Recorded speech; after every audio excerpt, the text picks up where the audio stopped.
En 1992 naissait la marque Antique Batik. À sa tête, une femme, Gabriella Cortesi-Riufol. Cette Italienne d'une quarantaine d'années débarque à Paris dans les années 1980.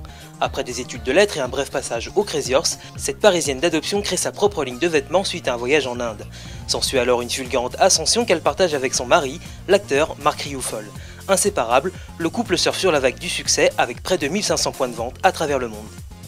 Gabriella, création d'Antique Batik en 1992 après un voyage en Inde.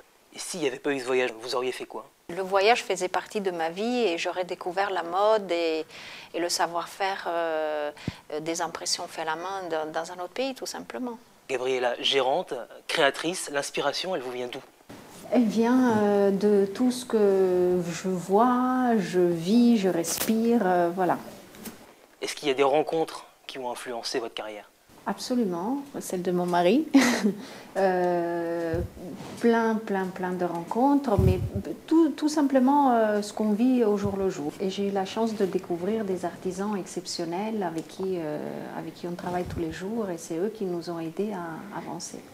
Alors Marc, quel rôle vous jouez dans l'entreprise de votre femme? Je suis son bras droit, sachant qu'elle est gauchère. Donc, comme je n'ai pas du tout...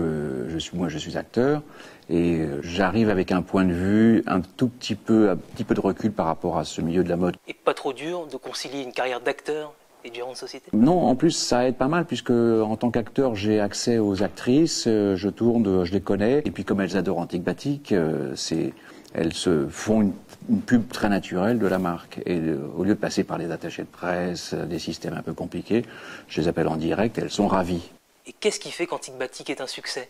L'authenticité, le fait de travailler avec des gens qui font ça avec cœur, le fait main, et tout ça se voit dans les vêtements. Gabriella était un peu la Madame Jourdain de la mode, elle faisait de l'éthique, du bio, de l'organique sans le savoir. C'est l'anti-bling-bling, Antique Batik. Donc sa manière de faire, qui était tout à fait personnelle, devient un peu une référence. Les gens s'intéressent et voient comment est-ce qu'elle a tiré son épingle du jeu, quoi. Anti-bling-bling, mais vous habillez quand même Carla Bruni, Ségolène Royal, Kate Moss ou encore Vanessa Paradis. Est-ce que vous avez une préférence? Carla. Oui, on a des préférences, mais tout ensemble finalement, parce qu'on aime bien habiller des femmes qui ont des caractères différents, une façon de porter les vêtements complètement à soi, et c'est juste la personnalité. Et si demain vous aviez envie de créer quelque chose d'autre, ça serait quoi? Je trouve qu'il faut bien faire ce qu'on sait faire et pas trop s'éparpiller parce qu'on aurait envie de toucher à tout et puis du coup on fait des choses qui ne sont pas très approfondies. Votre ambition pour Antique Batik, c'est quoi? C'est qu'elle reste une boîte authentique, mais qu'elle devienne une grande boîte. C'est quoi une grande boîte? C'est une boîte qui a plus de 7 zéros. Et Gabriella, elle est plus Italie, Inde ou France? Tout à la fois. C'est très difficile. Je suis apatride aujourd'hui. Je suis italienne dans l'âme, mais quand je reviens en Italie, je ne suis plus du tout italienne. Je ne suis pas française, mais j'aime la France et j'aime bien être partout à la fois.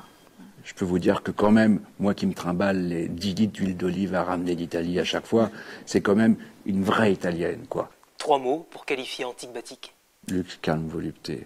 Authentique, avec des cas aussi, ce qui fait authentique, ethnique, organique, éthique. Voilà. Et alors finalement, la femme Antique Batik, elle vous ressemble? Absolument, oui. C'est une femme bohème dans l'âme, mais qui voyage et qui... voilà.